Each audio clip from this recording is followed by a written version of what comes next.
So ECG practice, basically what I did was just throw together a bunch of we have a bit of a vault of ECGs that we found interesting or could be used for teaching purposes, because we also do have students and the residents that would like a stack for just interpretation practice.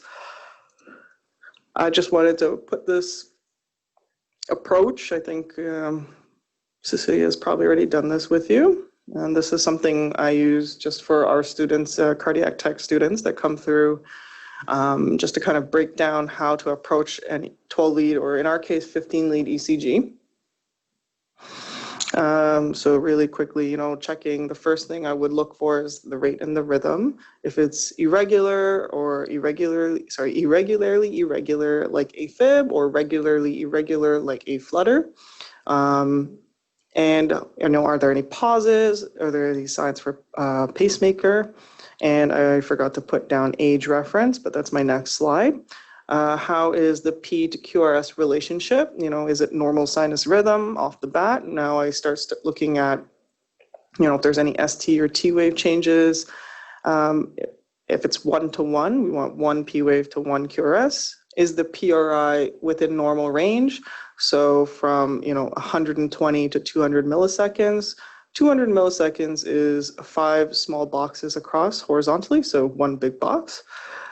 And are there any missing beats, quote unquote? Is there any pauses, any drop beats? And does it seem to be multiple P waves for 1 QRS?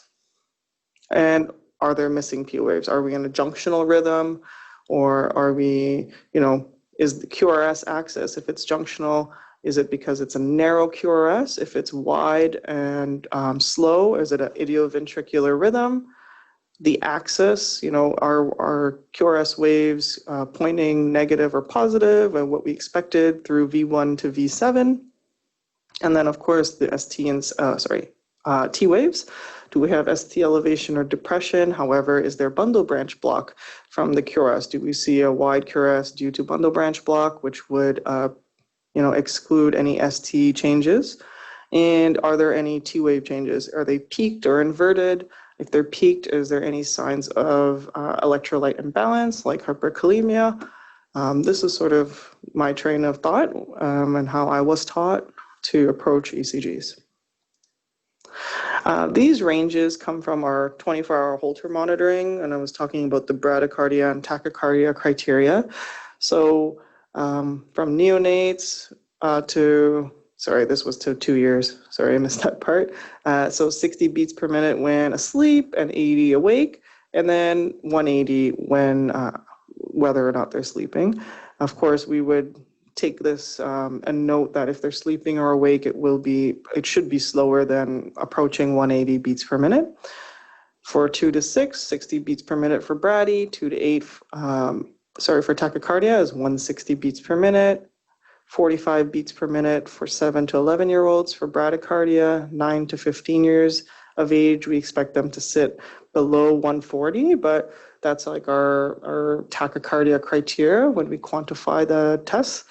And adolescents, 16 years and older, 40 beats per minute for brady, we less than 40 beats per minute, we would start being suspicious, of course, for any heart block. And then 16 years and above, 120 beats per minute is our tachycardia criteria. So we kind of keep this in mind as well when we're doing ECGs on the wards and, doing a quick interpretation to decide whether we need to expedite this report to the physician. Okay, so just a few examples I'll go through. This ECG I wanted to show, this is a patient that came in recently, recently because they're older, but this is their ECG when they were 5 years old as a baby girl, and 5 months old, and we have a normal PRI, but this is a normal ECG presentation for this age range. So I can see that it's sinus rhythm. We have a P and QRS. We have the 15 leads here, and then we have 3 rhythm strips at the bottom to kind of help decide, if it's regular or irregular. I can see, especially with the rhythm strip, that it's regular rhythm. And lead 2 being, our reliable lead, strong lead presentation to see if this is sinus rhythm. I can see it's tachycardia by ballparking. I have the heart rate here anyway. So 156 for a 5-month-old, I'm not concerned. And and I can see there's some artifact, probably a little bit upset or just moving around. So we have 1 P to each QRS, and here's the T, P, QRS, T, P, QRS, T, and so on. I could try to look at V1. It's a little, you can see the P wave and the QRS as well, clearly, or V5, the P wave is a little smaller. But essentially, this is a sinus tachycardia for this range of sinus rhythm. And the T waves, I can work from left to right. We have lead 1, looks fine. AVR as well, we expect to be a negative deflection, especially with a normal axis heart. So this patient has a structurally normal heart. And V1 to V6, in adults, we learn that, well, at least as cardiac techs, we learn that V1 and V2 should have a negative QRS depolarization and then gradually become upright. So V3 would be this presentation, which is like a biphasic presentation, and then V4, V5, and V6 would be a positive QRS deflection. In this case, because it is an infant and a small child, small children are usually a little more right-sided, so the QRS deflection will be biphasic as well, typically in V1 and V2, and then gradually show a more left-sided orientation on the lateral leads, on the left lateral leads, so V4, V5, and 6 being on the left side. V7, we would also expect to be a positive deflection in a structurally normal heart. AVR, we do expect in structurally normal hearts to have a normal axis deviation would show AVR as a QRS deflection negative, positive in leads 1, leads 2, and AVF.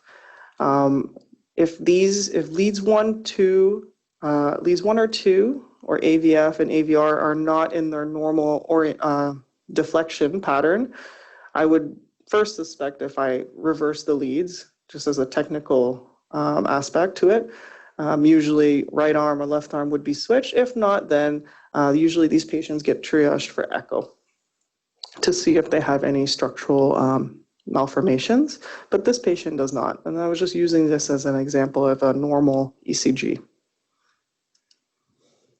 This patient is now 12 years old. This was taken a couple days ago. So she still does have a normal structural heart. She's actually just being ruled out for, I guess someone in their family had sudden cardiac death at an unexpected age. So now they're just screening the family every 1 to 2 years. And this patient's tests have always come back normal. So now we see a change. So now the heart rate is slower, which we would expect, and sitting at 64 beats per minute.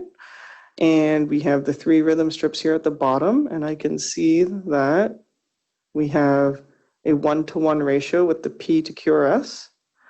So we have normal sinus rhythm. And now the chest leads, just going to bring you here, from V1 to V2 are now a negative, predominantly negative QRS deflection and positive T wave, and then becomes more upright from V4 to V5, V6, V7. We have right-sided leads here as well, as we did in the other one. These are just the mirror reflection. So V3R is actually just on the right side mid-clavicular at the 5th intercostal space. V4R, and then V3R is in between V1 and V4R. So it's just the mirror image of V3 and V4, but on the right side. And we also have V7 as well. Just to bring back to the 15 lead positioning, is beside posterior axilla in line with V6. And leads 1, 2, and 3, leads 1, 2, and AVF are all upright QRS deflections, and AVR is still negative deflection, which is what we expect. I don't see any significant, ST changes or T wave changes. So this is just a very normal ECG for this 12-year-old. Oh, this is a little fuzzy. So just to practice, there are a couple things outstanding here. I don't know if anybody wants to take a stab. From the left to right, I can see that leads 1 and 2, we would expect this QRS deflection to be positive, but it's not, it's inverted. And AVR is a positive deflection, and AVF is negative. So they're kind of just the reverse of what I said would be a normal presentation. So that's one thing. V1, V2 have very small QRS deflections, and they look very similar. V3, V4, V5, and V6, or sorry, V3 to maybe V5, they also have a similar biphasic pattern, which we don't expect. And V6 is a positive QRS deflection, which is fine. Just the presentation alone, I'm already suspecting there's lead reversal and that these leads on the chest are actually too high or too low or bunched up together. So this ECG was done in a different department. I think they were rushing. Or maybe the patient didn't want to uncover their chest. It's really important to be able to palpate the placement for V1 and V2, because if you landmark that too high, the reading is actually going to be altered, and this ECG needed to be repeated. However, you can still see that it is likely sinus rhythm, even on this inverted QRS. It's a little bit shaky here, there's some artifact, but there is a one-to-one relationship. And in V5, you can actually see that more clearly. You got one P wave to each QRS and a T wave, and the T wave is a little bit pointy and tall. And this actually had to do more with the placement. It was a little bit too central towards the midclavicular line. They were actually all bunched together. So you could use this just to see that it's normal sinus rhythm. However, you really can't tell anything else of whether this patient needs an echo or any other types of diagnostic, like a Holter monitor. They would just need to repeat this first. And we have another ECG here. I don't know if you can, so 5-week-old with racing heart was brought in by the parents to emerge. Patient ended up being diagnosed with WPW. And the first thing, it's not the typical WPW presentation, but you can see the pre-excitation mainly here in the precordial leads. So from V1 to V3, these leads are a bit messy, but you can see that this P wave and this onset to the QRS, there is this little slur, the delta wave. You can see that it slurs up, whereas we expect a sharp deflection like here in AVR or even in lead 1. This slur is more pronounced in V1 and V2, not so much in V3, but V1 and V2, you can see that slur. Otherwise, in this ECG, it is a sinus rhythm. We have, I'll go down here to lead 2. We have a P, a QRS, and a T, P, QRS, and T, P, QRS, and T, and so on. So still in sinus tachycardia, but with signs of pre-excitation. However, shortly afterwards, they repeated the ECG for this patient still having racing heart, and now they're back into the SVT that the parents had apparently noted on palpation. So this SVT is quite fast. It's at 300 beats per minute. And for a 5-week-old, that is still striking, but not completely unusual. And now they've treated the patient with propranolol and gets routine Holter monitoring and ECG just to ensure the propranolol is effective as this patient's weight increases. So the SVT here, you can see there's some artifact throughout baseline wander, but there is no P wave visible in any of the leads. Unfortunately, we weren't able to get an ECG where the onset was shown or the offset, but this is very obviously the rate itself is out of range, so that would kind of tip you off that this is SVT. And we have narrow QRS complexes. So I'm just going to change gears here. This is more typical in the adult world, but we do get some AFib patients. Now, AFib can be mistaken for artifact if the ECG is, a little bit messy. But in this case, we can see that here we have an irregular rhythm. So I know it's a little faint, but this rhythm, we have the R to R intervals are not at a regular pattern. So that in itself, and it's a slower rate, that in itself would make me suspicious that this is actually truly AFib. And you can see here in V1, and in multiple leads actually, even in lead 2, and especially V1 and V2, you can typically see AFib more on those leads because they are placed above the atrium. So the right atrium and the left atrium, so they actually sense the P waves, the multiple P waves better on ECG. So you can see that we have that quivering pattern and not very distinct P waves.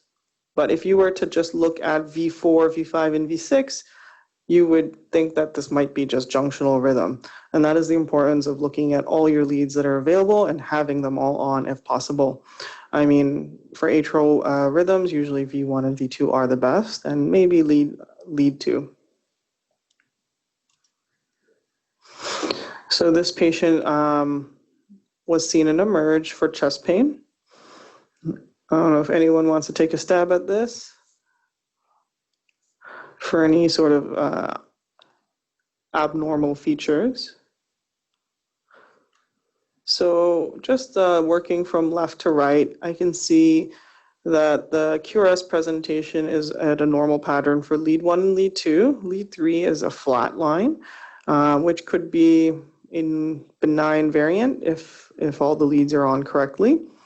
AVR is a negative QRS complex and AVF as a positive. So the axis of this patient's ECG is normal.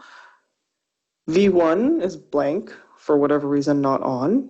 V2, V3, and V4 have very similar biphasic looking presentations of the QRS. And then V5 and V6 are very small.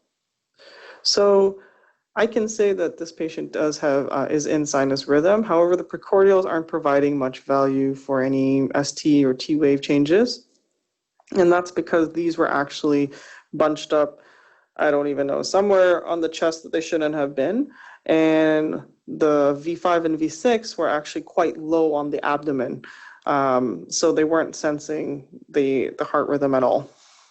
Probably sensing, who knows, indigestion.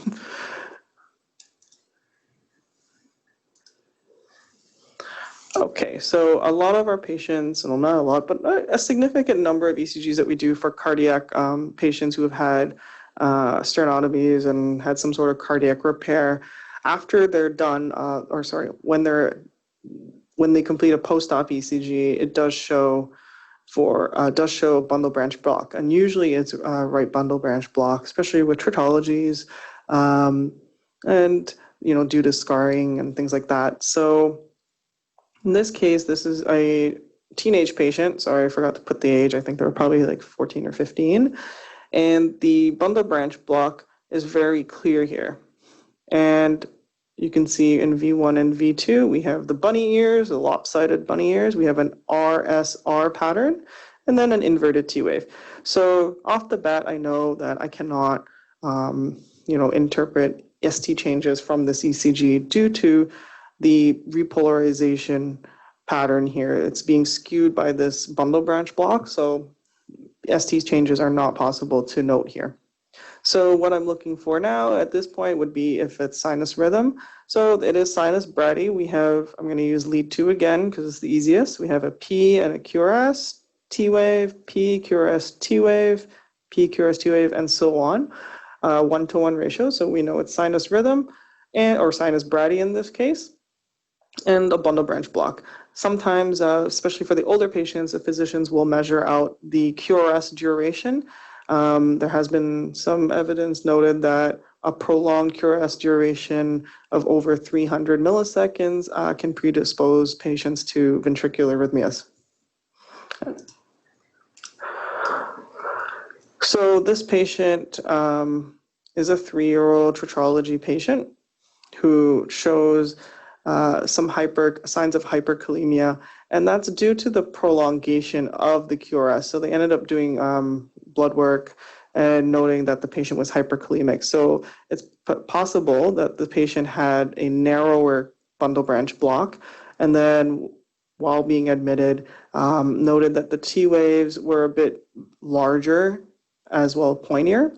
And then the prolongation of the QRS was also noted. So, and we can see here there is a bit of some irregularity and possibly, no, not first degree AV block, but if there are signs of first degree AV block, it's definitely concerning and risk for complete heart block or for it to progress to complete heart block. And here we have a PAC. So this ECG has a prolonged QRS. It's still in sinus rhythm with some PICs. And this patient was an oncology patient, 6 years old. This is another example of hyperkalemia. You can see that the QRS is quite prolonged, and it is quite messy. Patient might be in pain or just very upset, but we have a very prolonged QRS. At this point, you can't see any leads with any P waves, so they could be in junctional rhythm, but this prolongation and deepening of the T waves is already a clear sign that there is some sort of electrolyte imbalance, and this is something we would want processed right away or noted right away by the physician. This is the same patient after they've began to correct their potassium levels, and we can see now the QRS has narrowed drastically, but we still have very tall, pointy T waves here in V5 to V6, as well as in V3. So, it's improving likely, but, still has a ways to go. And here in lead 2, which you can see better here in the rhythm strip, we do have a P to QRS ratio of 1:1 again.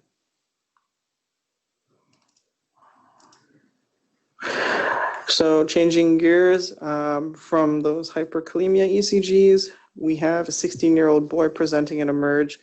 I believe it was chest pain, which is interesting because it's A flutter or AFib, A flutter. So we have,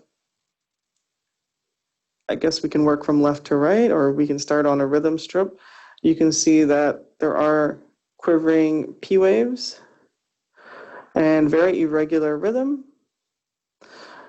And we have some more distinct P waves. So sometimes patients can flip back and forth between AFib, A flutter. You can have it on the same ECG throughout. Lead 2 does not show this as very, the P waves as obvious as the V1 lead, and neither does V5. So, in this case, it's very important to always have all the leads available to you. Okay, so I've got a couple of slides just showing some examples of AV block. I don't know if anybody wants to take a stab at this. So this is the one striking point here. You can see that there is a pause. So the best thing to do is to kind of work backwards from that pause. And I can see that this PRI is prolonged compared to the PRI before it. This is way beyond 500 milliseconds, or sorry, 200 milliseconds. It's about, maybe 250 milliseconds, whereas this one is maybe 200 milliseconds. And the ones preceding it seem to be sitting at 200 milliseconds. So if we have a prolonging PRI before the P wave that drops the QRS and then cycles back to a shortened PRI, this would fall under second degree Mobitz 1. So type 1, Wenckebach. So I try to think of Wenckebach, I don't know, wacky PRI, the PRI is changing, whereas in Mobitz 2, this PRI would actually stay the same before it dropped to QRS. And that's the easiest way for me to remember, the two different types of second degree heart block. Otherwise, we do have sinus rhythm with one episode of second degree AV block type 1, and then it continues back into sinus rhythm with signs of, first degree AV block otherwise. The T waves are, within normal range. We have some maybe maybe a little bit of hypertrophy, left ventricular hypertrophy here, but otherwise nothing else striking about this ECG. Just another example here of Wenckebach. This was from a Holter monitor with the max R to R. This happened at night. So, if we're assessing, how often they have these episodes of heart block, what time is it in the middle of the day? Is it happening when they're exercising, or is it just happening when they're at rest? So these are important details that we know.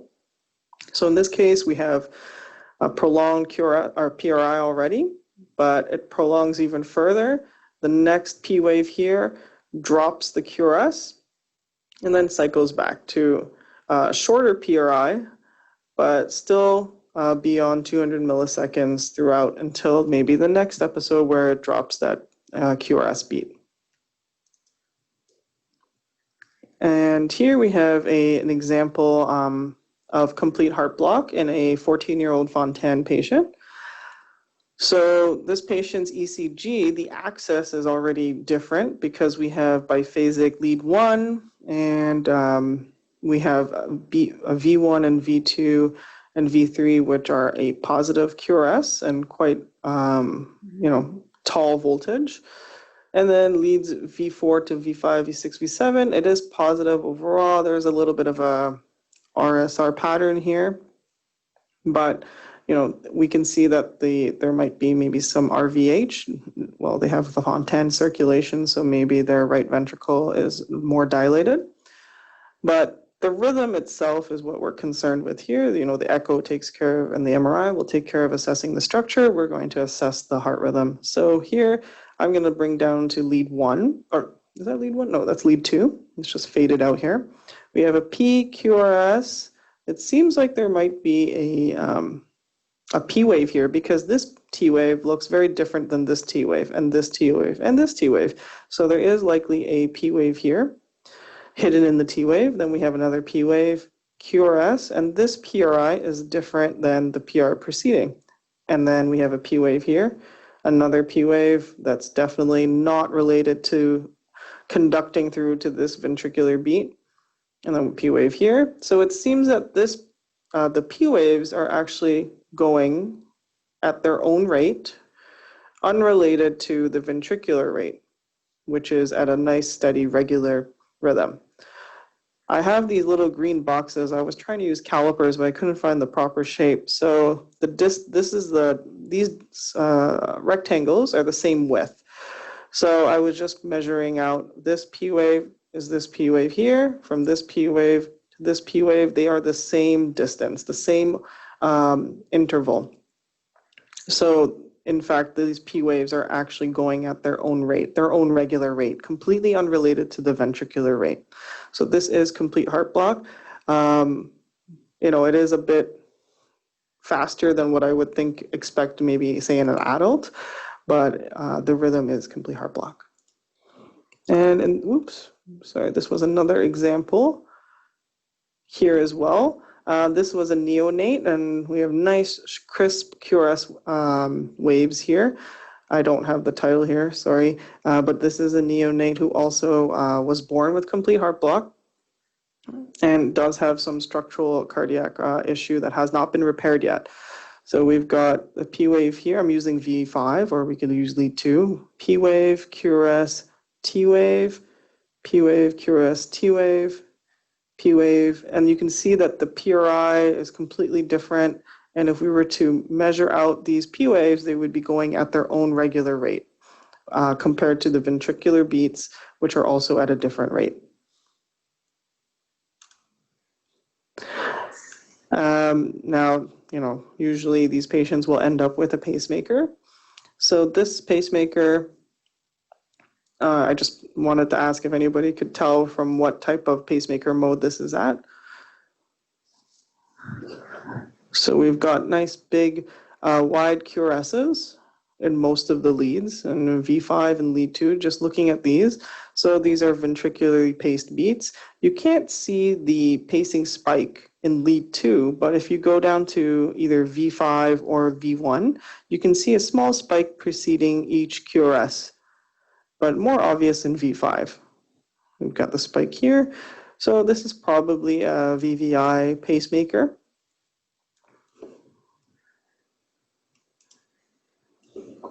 And sorry, just changing gears. This example was for ST changes. So this patient is a 4-week-old baby, was in critical care unit. It says the heart rate is 223. That's the auto-generated heart rate, but that's not true. I think it's double counting these T waves. So, the easiest way for me to figure out heart rate if the machine isn't providing it properly, I would probably take one of the rhythm strips. So we can use lead 2 here, and it's a regular rate, so it's easier to estimate. So if this is my starting point, 300, 150, 100. If it fell, the next QRS fell here, so it falls in between. So it's about 120 beats per minute, whereas this is giving us a very out of range number. And here the ST changes, you can see it here in lead 1. This is actually the R wave, the S, and the J point. So this is the ST segment right here where I'm putting my arrow, but that is about 6 millimeters of ST depression, and the T wave here is inverted. In AVR, we have very striking ST elevation. This is the J point up here. We have the QRS, and that's the endpoint. So this short little segment where my arrow is pointed is the ST segment right here, and we've got about 4 millimeters of ST elevation. Lead 2 is skewed because of ST depression. This is the P wave, and we have the RS right here where my arrow is. That is the J point, or the beginning of the ST segment. This is about 3 millimeters of ST depression. Lead 3 has ST elevation, which is similar to looking to the AVR. AVL also has significant ST depression. And we have some ST elevation here in V1 with some ST flattening and a very pointy T wave. V2 has slight ST segment depression. V3 has more striking ST depression, as so does V4, V5, and V6, which also has T wave inversion in all of these lateral leads. And V3R has some slight ST elevation, as well as, V3R and V4 have both slight elevation, and V7 has slight depression with T wave inversion. So it's safe to say there is likely some coronary issue going on here. I couldn't tell you much about this specific patient, but it's very obvious this ECG would need attention. This patient would need attention very soon. We have a post-op trichology. Changing gears here. This is a pretty common ECG that we do that's missing the 3 precordial leads anteriorly because of the sternotomy dressing. So we can't alter placement, and V4R as well. So we will just leave them off. There's no point of altering the placement because it will not be valid. So we've got, the main question that we get asked is if they're in junctional, or if they're in junctional ectopic tachycardia, if they're in jet, or sinus rhythm. If they're not in an obvious sinus rhythm, so this would be possibly one of those cases, but in lead 2, I can see that the P wave here is peaking out of the T wave for each QRS.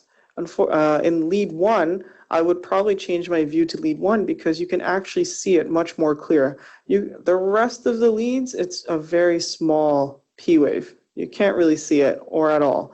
So I would probably change my view to lead 1, and I've got a very obvious P and QRS, P, QRS, P, QRS, distinct 1-to-1 ratio. However, if that's not visible on the ECGs, we usually will do an atrial wire ECG where we would hook up the bipolar leads to the atrial pacing wire, and that would say if there's actually atrial activity driving the ventricular rate, we would sense that, and it would show up very obviously on the ECG. Sometimes we would like to use a comparison, so we'll we'll actually put the atrial wire and hook it up to V1 and V5 because these are unipolar leads, and that would leave lead 2 as a surface lead, and we could actually line up the atrial spike to the P wave, if it is there. So this is actually the atrial wire ECG. This was on a bipolar, is it on bipolar? Oh no, this is actually that example. So we have lead 2 as a surface, so we hooked it up to V1 and V5. The only issue is that it does sometimes make it very hard to read, but it kind of skews the rest of the signal. But here we can see this spike before each QRS here. And if I were to line up this vertically with this P wave here in lead 2, you can see that it actually is the P wave. And in V5, it can also see that same spike. So if I were to line these up all vertically for this single beat, that isn't for sure the P wave. So it is a sinus tachycardia rather than a jet or junction-like topic tachycardia. And there's my title. We also do a lot of ECGs in-house for QTC prolongation, monitoring domperidone for reflux. I feels like every patient in this hospital is on domperidone, so we do a lot of those. And we always kind of eyeball a quick and dirty way of seeing if it's prolonged. Usually we use the precordials. So in V3, it's actually very clear that if this is the beginning of the QRS, sorry, right here before the QRS, to the end of the T wave, that is beyond 500 milliseconds. So anything, our guideline here in general is anything up in the upper ranges of 490, 480 milliseconds, 500, especially 500 definitely. We flag to physicians that there is signs of prolonged QTC. So this is just our qualified way of just like, or a qualifying way of looking at the ECG and just eyeballing it without even measuring it. Of course, the ECGs produce a auto-generated QRS or QTC measurement. We also use that to guide our, you know, how quickly we prioritize flagging these ECGs. But this one is prolonged, and they wanted, if they're planning to increase the dosage, they probably will hold off. Similarly, we do find incidental findings for things like Brugada. This ECG here, the Brugada itself is more obvious because we have that sort of saddleback ST wave here, and as well the QRS is biphasic.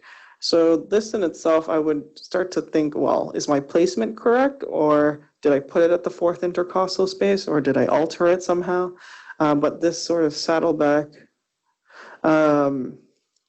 ST T-wave presentation.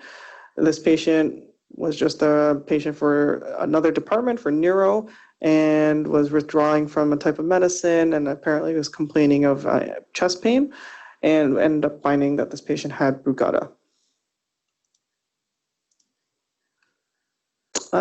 This is another sample ECG of a post-hoc tetralogy patient. I don't know if anybody wants to take a stab. So of course we're missing V1 and V2, V3R due to the sternotomy dressing. But in this case, we have an irregular rhythm. And I can see the P wave here, QRS, but then the P wave sort of disappears into the T wave. P wave, QRS. So we have signs of either first degree AV block with blocked PACs. Those are the differential things that I would think about. And we have that prolonged QRS, or is this second degree AV block? So with an ECG, it's a little bit tricky, but sometimes they will ask us to put the A wires just to verify if there is an atrial signal during these beats. And that's sort of one of the helpful diagnostic tools we have when we have A wires. If not, we end up usually putting a Holter on and getting a better look with even a 12 lead Holter, which would provide all the leads. So we can see whether these are AV blocks with first degree AV block versus blocked PACs, and if there are any other arrhythmias. And This patient here, this is just a sample ECG, has some signs of RVH, right ventricular hypertrophy. We can have very tall voltages here. And very hard to see if there is a one-to-one ratio with the P wave. So this looks more like a junctional rhythm for a 1-day-old baby boy. I believe this was a pre-op ECG. This patient, I'm sorry, I don't remember which type of surgery they were having. I think this was actually a hypoplastic left heart patient. Now that I'm looking at the left side leads here, it's diminishing, and V7 is actually a negative QRS. So, yeah.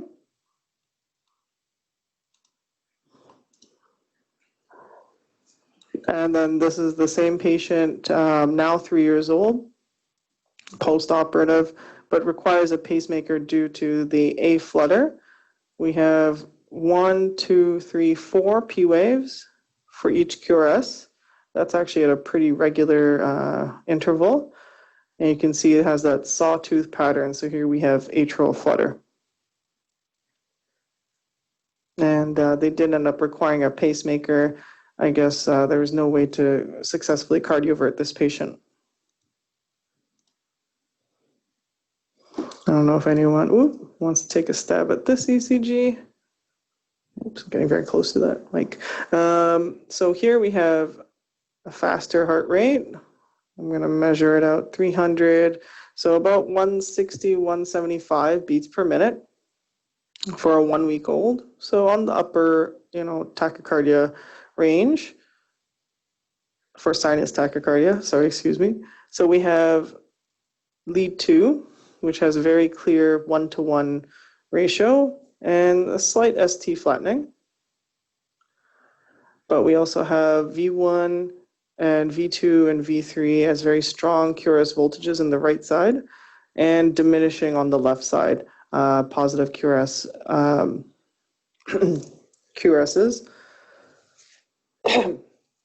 which we would expect with a hypoplastic left heart patient. Yep, so this is a pre-op ECG. And this is the same patient at 7 years old, and they've had their Fontan, so they've completed the 3 stages of Fontan palliation. And we've got now RSR, an incomplete sort of right bundle branch block looking V1 and V2 presentation. We have normal sinus rhythm, but otherwise, usually these T wave changes here are due to that incomplete right bundle branch block, or that sort of RSR pattern, and also RVH. It looks like there is right ventricular hypertrophy with strain pattern with this sort of T wave inversion here in the lateral leads. Now at 11, we have more evidence of LVH, or maybe it was pretty cut off there. So, but very strong presentation, QRS presentation in V4. The voltages are very tall, V5, and RVH as well. And still has normal sinus rhythm, which is great, but the same patient, and just maybe a slightly slower resting heart rate.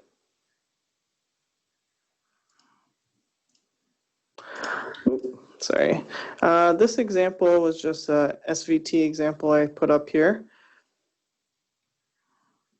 You can see that as a very fast rate as well as the previous SVT. This is a little bit slower than 300. It's about maybe 280 beats per minute. I don't have the onset and offset, but just the rate itself is very alarming looking. And this was actually a double inlet left ventricular patient who randomly went into SVT, and we just, had this ECG done for them. Usually they will try either vagal maneuvers, maybe ice to the face to slow down the heart rate. If it's an older patient, especially in the stress lab, we might try blowing through a straw or bearing down. Obviously, this one was actually an infant, but ice to the face is usually the first try, and then adenosine. And we will usually run a rhythm strip, just a continuous rhythm strip as they increase the dosages, if needed. Here we have a left coronary artery plasty, transposition grade artery patient, 2-year-old. And this patient, the ECG actually shows left bundle branch block. I've been showing a few right bundle branches, so this is the left bundle branch block. And you can see that instead of having a RSR pattern, we have a SR pattern or RS pattern. This is going to be a negative deflection, and usually with a larger T wave and prolonged QRS. And the V5 and V6 and V7 will have a positive QRS deflection. And the prolongation, the QRS prolongation is usually very obvious and wide in all the leads, whereas a right bundle branch block, it might be narrower in the limb leads and only show mostly in the precordials. But with left bundle branch block, you can see it usually throughout all leads.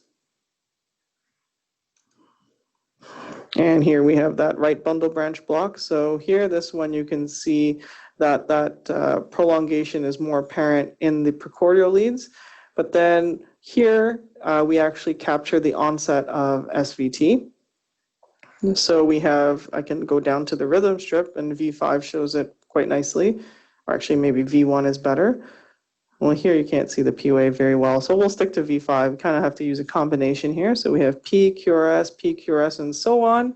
And then we have, it's abrupt, but maybe not as obvious, but it is a quick onset to tachycardia. The rate increases, and you can see that that P wave disappears.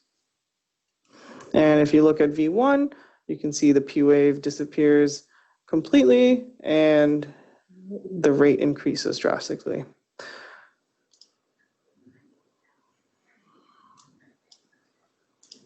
Okay, that's my presentation. I don't know if there's any questions.